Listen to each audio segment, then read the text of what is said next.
हाँ दोस्तों, एक बार फिर नमस्ते। और आपको हम आज बताने वाले हैं कि हमारे भारत की रीति रिवाज परंपरा क्या थी, क्या आचार थे, क्या सिद्धांत थे, क्या किस प्रकार से अपना एक दूसरे से देशों के साथ संपर्क में थे, क्या करते थे, इसके बारे में हम बता रहे हैं।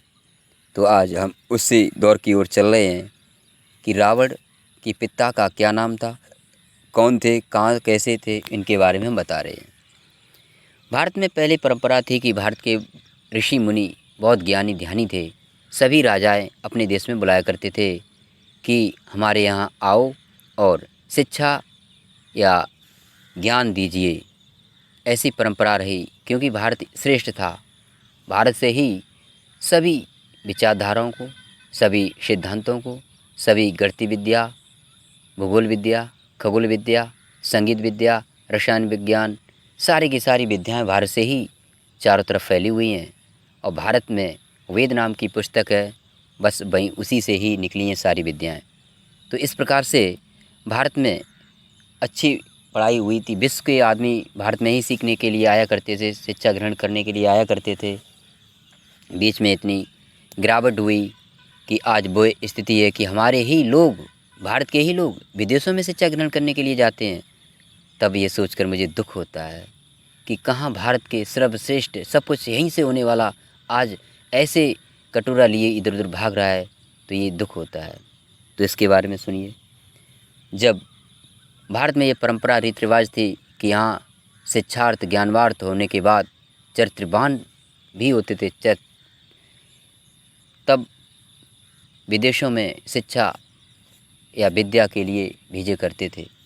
तो एक बार उन्हीं दिनों की कहानी है कि शिक्षा प्राप्त के उपरांत ऋषि, पुलस्त ऋषि जब ऑस्ट्रेलिया जाते हैं ज्ञान के लिए, शिक्षा देने के लिए। अब देखिए, विद्या देने के लिए श्रीलंका में जाते हैं पुलस्त ऋषि। ध्यान देना ज़रा।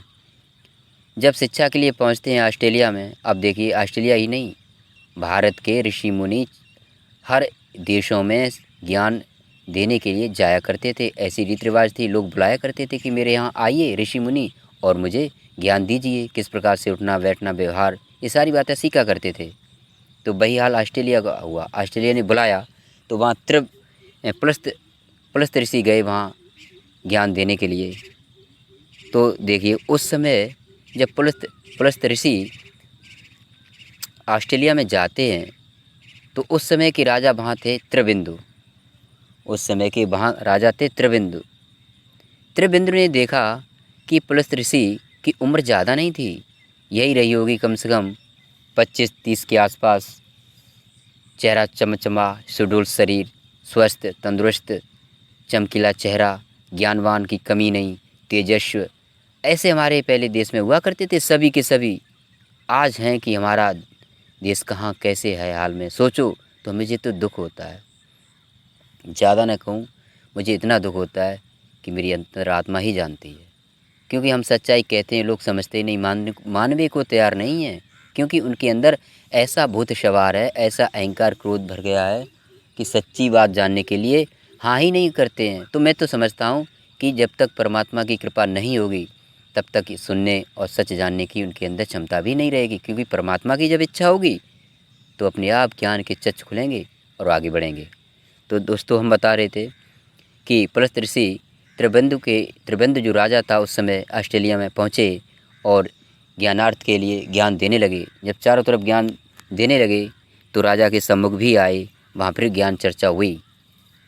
तो राजा ने देखा कि पुलस्त ऋषि चेहरा चमचमा रहा है, यंग थे, जवान थे, तो दे रहे थे ज्ञान, बता रहे थे। अब जब काफ़ी समय वहाँ रुके तो उन्होंने, राजा साहब ने एक निवेदन किया, आग्रह आदेश नहीं, निवेदन किया। क्या निवेदन किया?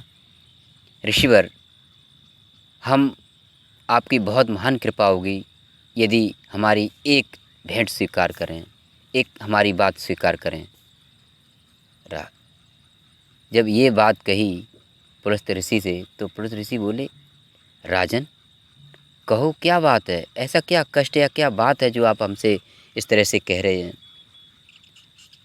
तो बड़ा निवेदन पूर्वक कहा त्रिविंद राजा ने, ऑस्ट्रेलिया के राजा ने भारत के पुलस्त ऋषि से कि हमारी पुत्री है, ब्याह योग्य है, हम चाहते हैं कि हमारी पुत्री को आप अपना लो, विवाह कर लो।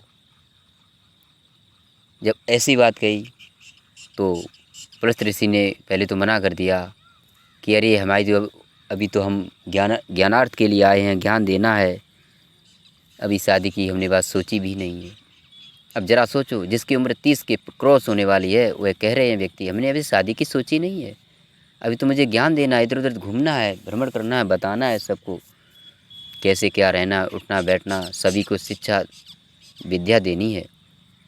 राजा ने कहा हम जानते हैं आप कैसे क्या हैं, हमारी बेटी भी यंग है, आप भी है, हम सोचते हैं कि आप जैसा वर ज्ञानवान मुझे संसार में कहीं नहीं मिलेगा।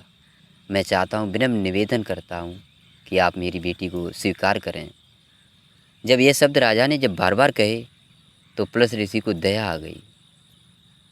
तो उन्होंने उनकी भी शादी नहीं हुई थी तो स्वीकार कर लिया प्रस्ताव को, और वहाँ विवाह हो जाता है। विवाह के उपरांत उनसे पुत्र पैदा होता है विश्रवा। अब पुलस्त ऋषि के पुत्र पैदा होता है विश्रवा। अच्छा, अब विश्रवा का पुत्र हुआ, ऑस्ट्रेलिया में ही रहने लगे। फिर उनके भी पुत्र हुआ, यानी पुत्र के भी पुत्र हुआ, अर्थात पुलस्त ऋषि के पुत्र का नाम था विश्रवा और विश्रवा के पुत्र का नाम था रावण, वह भी हुआ राजा।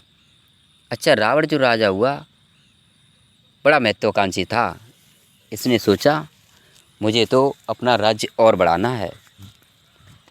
वो इतना महत्वाकांक्षी था जैसे कि आज चीन है, चीन भी विकासवादी की नीति अपना रहा है और सभी को परेशान करता हुआ जी रहा है, न जीने देता ढंग से और न जी रहा खुद। वही हाल था रावण का, बड़ा ही महत्वाकांक्षी था। उसने चारों तरफ देखा कि अपने क्षेत्र को विस्तारवाद किया जाए, अपने साम्राज्य को बढ़ाया जाए ताकि सभी को जाने। यही मन में भावना रखते हुए चारों तरफ हुए ये महत्वाकांक्षी की मन में लिए हुए आस्था घूम रहा था। तो उसने देखा, घूमते घूमते लंका पर आ पहुंचा। लंका पर देखा यहाँ तो बहुत ही सोना चांदी हीरा मोती बाता बड़ी अनुकूल है। तो लंका में तो वैसे तो उसका बड़ा भाई कुबेर की निगाह थी, लेकिन जब वो आया तो उन्होंने ज़बरदस्ती अपने भाई को भी हटा दिया और ज़बरदस्ती लंका पर राज किया और लंका को अपनी राजधानी भी बनाई। वहाँ के उपरांत भारत की ओर बढ़ा तो देखा भारत में भी कमी नहीं, भारत में और भी अधिक खजाना है, सोना चांदी है, हीरा मोती सब कुछ है, क्यों ना भारत पर ही राज कर लिया जाए। लंका के बाद जैसे ही भारत की ओर आया तो आप सभी जानते हैं यहाँ के उस समय राजा दशरथ के पुत्र राम थे। फिर राम से युद्ध होता है राम रावण का, सभी जानते हैं क्या हाल हुआ। तो सबसे पहले विदेशी आक्रमण करने वाला भी भारत पर रावण था, जो 9 लाख वर्ष पहले की बात है, क्योंकि रावण लंका का रहने वाला था, इसने भारत पर आक्रमण किया। उस समय राम थे, सभी जानते हैं राम और रावण का युद्ध किस प्रकार से हुआ। तो इन्हीं के शब्दों के साथ विराम देते हैं। इति ओम शम।